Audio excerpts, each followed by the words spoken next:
तो हमारे election commission ने राहुल गांधी के वोट चोरी के मुद्दे के ऊपर एक पूरी की पूरी 1.5 घंटे की प्रेस कॉन्फ्रेंस करी है। और उस प्रेस कॉन्फ्रेंस को करने के बाद मेरा दिल बोल रहा था कि भाई इससे बेटर तो ना ही करते ना। हलफनामा देना होगा या देश से माफी मांगनी होगी, तीसरा विकल्प नहीं है। आपके माध्यम से मैं ये भी कहना चाहता हूं, अगर 7 दिन में हलफनामा नहीं मिला तो इसका अर्थ ये सारे आरोप निराधार हैं। नहीं मतलब आप लोग सब कुछ बताने आए भी थे और आपने कुछ बताया भी नहीं, तो ये आने और जाने का सेंस क्या बनाया? तो सबसे पहले उन लोगों के लिए एक श्रद्धांजलि दे देते हैं जिनको मुद्दा ही नहीं पता कि भाई चल क्या रहा है, जिन लोगों को यही नहीं पता कि भैया इलेक्शन कमीशन राहुल गांधी को क्यों जवाब दे रहा है और ये वोट चोरी का कॉन्सेप्ट क्या है। भाई तुम पहली वीडियो देखो, अभी मेरे चैनल के ऊपर जाओ, लास्ट वीडियो को ढंग से देखो, तभी कुछ समझ आएगा। नहीं तो अभी कुछ भी बोल के चला जाऊंगा, सुनने में अच्छा लग रहा होगा, समझ कुछ आएगा नहीं। और जिन लोगों को ये पूरा मुद्दा पता है, पहले स्पॉइलर दे देता हूँ भाई, बहुत कुत्ते खानी हो रखी है यहाँ पे। अगर तुम लोगों को लगता है कि भैया कांग्रेस वाले सही है तो तुम झूठ में जी रहे हो, अगर तुम्हें लगता है कि इलेक्शन कमीशन सही है तो और ज्यादा झूठ में जी रहे हो, क्योंकि आधी चीजों में गलती इलेक्शन कमीशन की दिख रही है और आधी चीजें थोड़ी सी बढ़ा चढ़ा के बताई दिख रही है। और यही सेम चीज को मैंने लास्ट वीडियो के अंदर भी बताया था कि भाई ये सारे के सारे पॉइंट्स वैलिड तो नहीं होंगे। जो 1 लाख का डेटा राहुल गांधी ने दिखाया ये 1 लाख का तो नहीं होगा। बट उस वीडियो को काफी ज्यादा टाइम हो चुका है, इलेक्शन कमीशन ने तो उसके ऊपर रिसर्च करी नहीं है, पर काफी ज्यादा इंडिपेंडेंट न्यूज ने उसके ऊपर रिसर्च करी है। हमारे पास कुछ डेटास आ चुके हैं, इलेक्शन कमीशन के कुछ जवाब आ चुके हैं और हमारी थोड़ी सी एनालिसिस आ चुकी है कि भैया आगे क्या चल रहा है। तीनों चीजों के ऊपर बारी बारी चलते हैं, पर मेरे को एक बहुत ही यूनिक चीज पता चली, पहले तुम्हें वो बता देता हूँ। ये जो भी 2024 के इलेक्शन हुए थे ना, जिसमें पीएम मोदी जीते, उससे 1 साल पहले 2023 के अंदर ना एक नया रूल बनाया गया था। और वो रूल क्या था? वो रूल सिंपल सा था कि भैया इलेक्शन कमीशन में अपना काम करते हुए जिन जिन लोगों को इन्वॉल्व कर रही है ना, कभी भी उनके ऊपर क्रिमिनल प्रोसीडिंग्स नहीं हो सकती है। दैट मींस उनके ऊपर कभी भी लीगल केस नहीं हो सकते। और ये चीज तब भी एप्लीकेबल होगी जब वो लोग रिटायर हो चुके हैं। जो चीज सुनने में और देखने में ना अजीब तो लगती है, लाइक अब इसके रियल रीजंस तो मुझे ज्यादा पता नहीं है कि भाई ये चीज क्यों करी गई है, और बाकी देशों के अंदर भी जो इलेक्शन कमीशन होती है वो ये चीजें करती है या फिर नहीं करती है, I really don't know. But अगर यही चीज दूर से देखो ना तो बड़ी सस्पिशियस सी लगती है कि भैया क्यों ही किया होगा ऐसे, ऐसी क्या ही नौबत आई होगी कि भैया इलेक्शन कमीशन को खुद को क्रिमिनल प्रोसीडिंग से दूर रखना पड़ा। दैट मींस अभी उनके ऊपर एफआईआर नहीं हो सकती, उनके ऊपर कोई केस नहीं हो सकता है। ये सारी चीजों के ऊपर तुम लोग अपना पॉइंट ऑफ व्यू बनाना शुरू करो और हम लोग वीडियो के अंदर आगे बढ़ते हैं। देखो जैसा मैंने पहले बोला था कि भैया ना ही इलेक्शन कमीशन ज्यादा सच बोल रहा है, ना ही राहुल गांधी ज्यादा सच बोल रहा है, दोनों थोड़े थोड़े गलत है। बट स्टिल मैं चाहता हूं कि भाई ओपोजिशन को थोड़ा सा सपोर्ट किया जा सके, ना कि इसलिए कि भैया वो लोग सही है, बल्कि सिर्फ इसलिए क्योंकि भैया वो लोग कमजोर बहुत है। एक ऐसा देश जिसके अंदर ओपोजिशन इतनी ज्यादा वीक होगी ना, वो नहीं चल सकता है। हमारी मेन स्ट्रीम मीडिया ने ओपोजिशन की पूरी पावर ही छीन ली है। आज की डेट में 7-8 यूट्यूबर एग्जिस्ट करते हैं जो ओपोजिशन को थोड़ा बहुत सपोर्ट करते हैं और उनको पावर देते हैं, जो कि इनफ नहीं है। और अगर मेरे जैसे चैनल थोड़े से भी बड़े होंगे तो वो उनके नैरेटिव को ही खत्म कर देंगे। मेरा एजेंडा ये है कि मैं तुम लोगों को रियलिटी दिखा सकूं कि भैया मार्केट के अंदर चल क्या रहा है। तुम्हें किसी को गाली देनी है, तुम्हें किसी को वोट देना, दे क्या, सिर्फ जानो कि भैया किस लिए दे रहे हो। अगर गाली देना चाहते हो किसी सरकार को, दो नहीं 4 दो, पर किस रीजन पे देनी है वो मैं तुम्हें बताऊंगा। बट स्टिल क्या क्या हुआ, एक छोटी सी समरी दे देता हूँ कि भैया राहुल गांधी ने इलेक्शन कमीशन के ऊपर ब्लेम लगाया था कि भैया इन्होंने वोट चोरी करवाई है, और ये वोट चोरी की वजह से ही पीएम मोदी आज की डेट में इलेक्शन जीत के बैठे, और अगर नहीं होती तो ये हार जाते एंड सो ऑन थिंग्स, जो कि बहुत बड़े बड़े क्लेम थे। और इलेक्शन कमीशन ने बोला कि भैया इतने बड़े क्लेम कर रहे हो तो एक काम करो ना, रिटर्न में ओथ दे दो, हमें रिटर्न में नोटिस दो और ये पूरी चीज को ना लीगल बना दो, उसके बाद हम रिसर्च करना शुरू करेंगे। और लोगों को कहना था यार ओथ देना तो बाद की बात है, आप रिसर्च क्यों नहीं कर रहे? अभी इलेक्शन कमीशन ने प्रेस कॉन्फ्रेंस करके उन बातों का जवाब दिया है। बट राहुल गांधी के बयानों के बाद ना एक आदमी है जिसका नाम है अनुराग ठाकुर, और ये आदमी बीजेपी पार्टी का, और इसने आगे सामने से कांग्रेस के ऊपर ब्लेम लगाया कि भैया जिन जिन लोकेशन पे आप जीते हो ना, वो 5 लोकेशन के अंदर फर्जी वोट थे। दैट मींस राहुल गांधी ने 6 महीने लगा के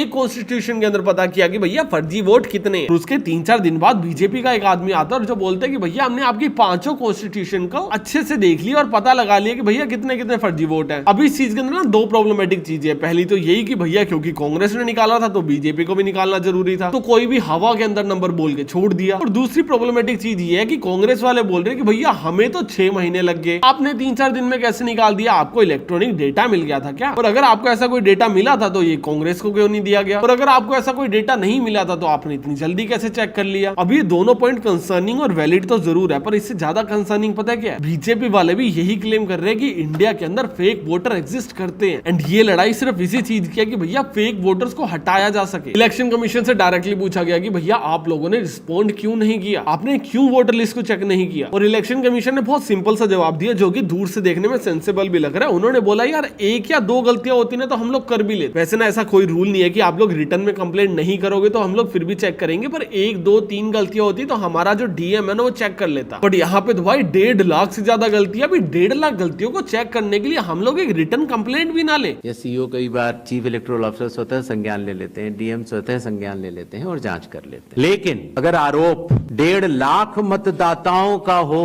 तो क्या बिना किसी सबूत के, बिना किसी हलफनामे के 1.5 लाख मतदाताओं को नोटिस जारी कर दिया जाए? और आपको क्या लगता है किसी भी बंदे ने आके 1.5 लाख लोगों के खिलाफ अगर कोई भी कंप्लेंट फाइल कर दिया तो हम लोग उनको क्या बोले? हम लोग उनके खिलाफ नोटिस जारी कर दे और उनको बोले कि आके अपना वोट साबित करो, और हम लोग उनको बुला के बोले कि आप लोग फेक हो। ये करना इलेक्शन कमीशन के लिए सही है? एंड ये जवाब ना बहुत ही सही लगता है अगर आप लोग कान बंद करके सुनो, क्योंकि अगर आप लोग थोड़ा सा लॉजिकली देखोगे ना तो ये जवाब ना थोड़ा सा मैनिपुलेटेड, ऐसा लगता है कि भाई ये एंटी कांग्रेस जवाब दिया गया। क्योंकि सबसे पहले ना नंबर्स को मैनिपुलेट करने की कोशिश की है कि भैया 1.5 लाख वो तो 1 लाख है, आपने 1.5 लाख जैसा नंबर पुट कर दिया जिससे आपकी बातों के अंदर वजन लाया जा सके। हाँ भाई 1.5 लाख लोगों को चेक करने के लिए टाइम और पैसा तो लगता ही है, ऐसे किसी की भी बोलने पे थोड़ी चेक कर देंगे। और फिर भी मान लेते कि भैया 1.5 लाख का नंबर नहीं है, 1 लाख का भी नंबर है, 1 लाख का भी बहुत बड़ा नंबर होता है यार। तो किसी भी बंदे के बोलने पे 1 लाख लोगों को नोटिस थोड़ी जारी कर देंगे कि भैया आपने वोट साबित करो। एग्जैक्टली आपको नोटिस जारी करने की कोई जरूरत ही नहीं है। आपने एग्जाम्पल के अंदर एक ऐसा हार्ड प्रोसेस बता दिया जो करना जस्टिफाइड ही नहीं था। आपने बोला कि भैया हम 1.5 लाख लोगों को डीएम ऑफिस के अंदर कैसे बुलाएं? न कोई एविडेंस है, न कोई सबूत है, तो क्या 1.5 लाख नोटिस जारी करके उन मतदाताओं को एसडीएम के दफ्तर में बुलाया जाए और ये कहा जाए कि आप फर्जी हैं? और सबसे बड़ी प्रॉब्लम यह है कि 1.5 लाख लोगों को डीएम ऑफिस के अंदर बुलाने की कोई जरूरत ही नहीं है। जब आप लोगों को वोट्स को वेरीफाई करना होता है तो आपको उनकी लोकेशन पे जाना होगा, वो लोग आपकी लोकेशन पे नहीं आएंगे सर। वोटर आईडी भी ऐसे ही बनाई जाती है, जब वोट होने वाले होते हैं तो एक बंदा आपके घर के अंदर आता है और सारे वोट्स को चेक करता है कि भैया जो आदमी वोट दे रहा है वो जिंदा है या नहीं है। वो आदमी सारे वोट्स को मैन्युअली चेक करके जाता है। आपको किसी को भी बुला के फेक नहीं बोलना है, आपको किसी को बुलाना भी नहीं है, आपको किसी को भी बुला के ये नहीं बोलना है कि भैया प्रूव करो हमने नोटिस जारी कर दिया। बस रिसर्च करो, बस इन्वेस्टिगेशन करो कि भैया जो भी इतने बड़े बड़े ब्लेम्स लगाए जा रहे हैं क्या वो वैलिड भी है या नहीं है। और इलेक्शन कमीशन ने ना एक और एग्जांपल दिया था कि भैया एक लेडी थी जिनके ना 2 वोटर आईडी बने हुए थे। राहुल गांधी क्लेम कर रहे थे कि भैया इन्होंने दोनों ही वोट डाले। यहाँ देखिए सरनेम है ही नहीं, फर्स्ट नेम शकुन रानी, और ये देख लीजिए साइड पे इन्होंने 2 बार ही वोट किया है। अब पता नहीं इन्होंने किया है किसी और ने किया है, बट 2 बार इस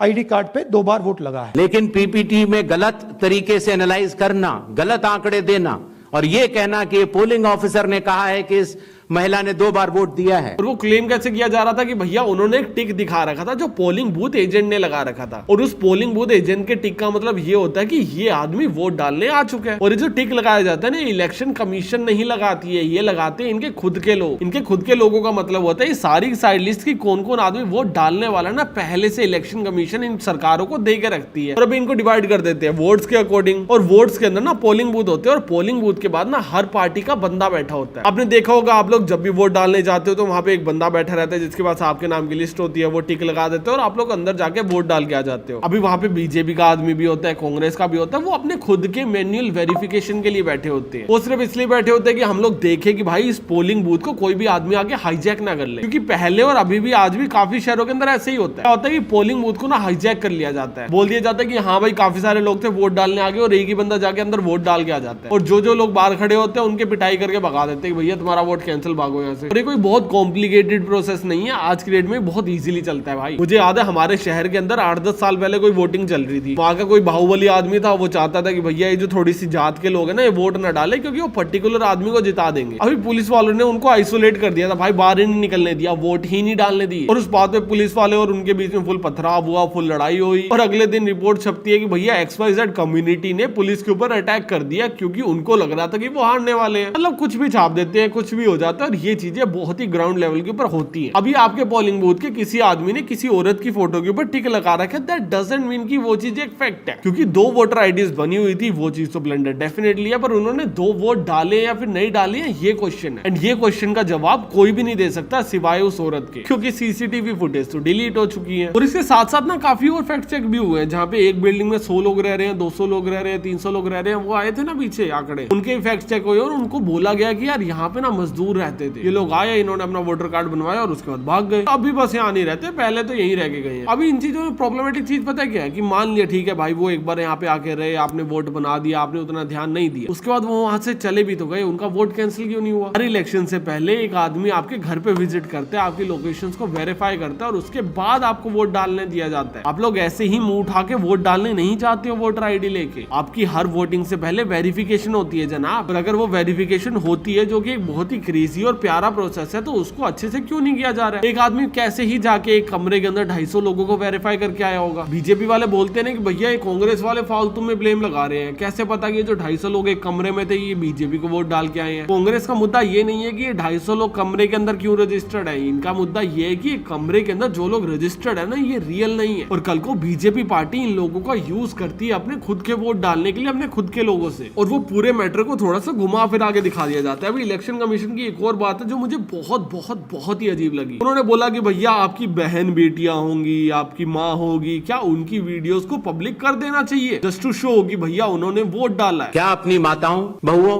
बेटियों सहित किसी भी मतदाता की सीसीटीवी वीडियो चुनाव आयोग को साझा करनी चाहिए क्या? यार मुझे ना ये चीज ऐसे लगी कि यार देखो, ये है कांग्रेस पार्टी, ये है बीजेपी पार्टी और ये है हमारा इलेक्शन कमीशन। समझ रहे हो, सबसे ज्यादा पावर है इलेक्शन कमीशन के अंडर रजिस्टर्ड है ये सारी पॉलिटिकल पार्टी। फिर भी ये जवाब ना एक फेवर के अंदर लगा। विद ऑल ड्यू रिस्पेक्ट, मैं इलेक्शन कमीशन से एक क्वेश्चन करना चाहूंगा, ऑल्दो मुझे पता है कोई जवाब नहीं आएगा, still I will try. Sir अगर ये वीडियोस को पब्लिक करना ही नहीं था just because of privacy concern, तो रिकॉर्ड क्यों करी जा रही है? और अगर रिकॉर्ड करी जा रही है जस्ट टू पब्लिक, तो आपने ये कंसर्न उठाया ही क्यों? और हमारी बहन बेटियों की अगर वीडियो पब्लिकली सीसीटीवी कैमरा से लीक भी होती है जिसके अंदर वो जाके वोट डाल रही है, तो आई डोंट थिंक सो कोई प्रॉब्लम है, क्योंकि ये कोई एमएमएस तो है नहीं जिसको कल को वायरल कर दिया जाएगा। तो क्या ही बदनामी हो रही होगी ना कि यार तेरी माँ की वीडियो देखिए वोट डाल के आई थी। अरे सही बात है, डाला था। तो सरकार एड चला चला के एजुकेट कर करके थक चुकी है कि भैया वोट डाला करो। इलेक्शन कमीशन खुद एड चलाती है कि भैया जाओ वोट डालो, और अभी अगर कोई डाल के आ रहा है तो उसके अंदर कह रहे हैं प्राइवेसी लीक हो जाएगी। अरे इसमें क्या प्राइवेसी है भाई? और अगर वोट इतना ही सीक्रेट प्रोसेस है जिसको छुपा के करना होता है तो भैया इंक लगाना बंद कर दो, क्योंकि एक महीने तक पूरे समाज को पता होता है कि मैं वोट डाल के आया हूँ। इलेक्शन कमीशन की काफी बातों से ऐसा लग रहा था कि वो जवाब देने नहीं आए, वो अपोज करने आए, और इलेक्शन कमीशन ने बड़े अजीब से जवाब दिए। दैट डजंट मीन कि भैया 1 लाख फर्जी वोट है। हो सकता है उनके कुछ काम करने के तरीके हो सकता है कि भैया राहुल गांधी सही बोल रहा हो, कुछ भी हो सकता है, और जो उनके काम करने के तरीके है ना वो अभी तक देख के समझ नहीं आ रही है। और इलेक्शन कमीशन आगे बोल रहे कि भैया हम तो इतनी बड़ी रिसर्च करेंगे नहीं, आप लोग एक काम करो ओथ ले लो। सबसे पहली बात, इलेक्शन कमीशन को बिना ओथ की कंडीशन रखे हुए, भैया आपका काम है सिस्टम को स्मूथ बनाना, आपका काम है सिस्टम को एक्यूरेट करना, और अगर आपको कहीं पे भी लूपहोल दिखता है तो ये आपकी ड्यूटी होनी चाहिए कि सामने वाले पे सवाल बाद में उठाओ, अपने झोली में पहले देखो, पहले ये देखो कि भैया हमारी झोली तो फटी नहीं हुई है ना। तो सबसे मेन प्रॉब्लम तो ये थी कि भैया आपको ये करना ही चाहिए था। और दूसरी बात, भाई राहुल गांधी अगर इतना ही ज्यादा कॉन्फिडेंट है तो ले ले भाई ओथ। मैं समझता हूँ कि आप लोग ओथ लोगे, लीगल कॉम्प्लिकेशंस में फंस सकते हो सकता है कल को इलेक्शन कमीशन फंसा दे एंड सो ऑन थिंग, पर कम से कम इतनी गरिमा तो रखो कि एटलीस्ट एक रिटर्न कंप्लेंट फाइल कर दो। आपने एक मीडिया की प्रेस कॉन्फ्रेंस कर दी और उसका पूरा का पूरा एजेंडा मुझे बहुत क्लियरली समझ आता है कि आपको बिहार इलेक्शन के अंदर कियोस क्रिएट करना है। आपको एक कियोस क्रिएट करना है कि भैया बिहार इलेक्शन के अंदर धांधली की जा रही है, पहले वाले इलेक्शंस के अंदर भी हो चुकी है, और आपको एक मुद्दा मिल जाएगा लड़ने के लिए जिससे शायद आप लोग बिहार की इलेक्शन जीत जाओ। वैसे अभी भी उसकी पॉसिबिलिटी थोड़ी सी कम सी दिख रही है, पर मैं तो चाहता हूँ मैं जीत जाऊँ। कोई जीत जाओ, मेरे क्या, मैं तो बिहार में रहता ही नहीं। बट अगर आपका एजेंडा सिर्फ और सिर्फ कियोस क्रिएट करना नहीं था और वोट बटोरना नहीं था, तो थोड़ी सी तो ऐसे गरिमा रखो कि भैया रिटर्न कंप्लेंट तो दे दो। पब्लिक ले आए और हवा में ऐसे बात करके चले गए। अभी इलेक्शन कमीशन का पीछे काम रह गया, इतनी बड़ी ऑर्गेनाइजेशन आपके पीछे पीछे घूमेगी, भैया बता दो क्या क्या प्रॉब्लम है। एटलीस्ट रिटर्न में एक डॉक्यूमेंटेड कंप्लेंट करना तो सेंस बनाता है। अगर इतने ही ज्यादा आप लोग सही हो, इतने ही ज्यादा आप लोग महान हो, तो भैया एक रिटर्न कंप्लेंट तो करो। और इस सारी सिचुएशन में हम लोग क्या करें? हम लोग एक काम करेंगे भैया, हम ना एक्सट्रीमिस्ट नहीं बनेंगे ना। भैया बीजेपी सही है, ना ही इलेक्शन कमीशन सही है, और ना ही कांग्रेस सही है। हम भैया किसी के सगे नहीं है, हम लोग है प्रैक्टिकल। हम लोग दूर से पूरी पिक्चर को देखेंगे, रियल मैटर समझेंगे, और उसके बाद जाके उसको सपोर्ट करेंगे जिसको जरूरत है। तुम्हें लगता है बीजेपी सही है, डालो वोट। तुम्हें लगता है कांग्रेस सही है, डालो वोट। तुम्हें लगता है दोनों सही नहीं है, डालो नोटा पे। और नोटा पे डालोगे तो वोट डिलीट हो जाएगा, उसका कोई सेंस नहीं बनता, ऐसे बोल दिया। और बाकी इस वीडियो का एजेंडा यही था कि यार तुम्हारा पॉइंट ऑफ व्यू ना बदला जा सके, तुम लोग ना किसी भी पार्टी के लिए एक्सट्रीमिस्ट ना बन जाओ। क्योंकि देखो जो जनरेशन हमसे पहले की है, जो भी अंकल वंकल बन चुके हैं, वो तो हाथ से निकल चुके हैं, उनका तो मैं कुछ कर नहीं सकता। ये जो अभी आने वाली जनरेशन है, जो वोट डालने वाली है या फिर नए नए जवान हुए ना, उनकी बुद्धि थोड़ी सी खोल दो, यही मेरा मिशन है। और इस मिशन पे मैं तब तक लगा रहूंगा जब तक कोई भी पॉलिटिकल पार्टी एकदम बढ़िया से नोट ऑफर ना कर दे। थोड़ा बहुत ऑफर तो आया, पर वो ज्यादा नहीं है अभी, और जब तक बड़ा अमाउंट नहीं आ रहा और मैं पूरा नहीं बिक रहा ना, तब तक अच्छी वीडियोस आ रही है, देखते रहो।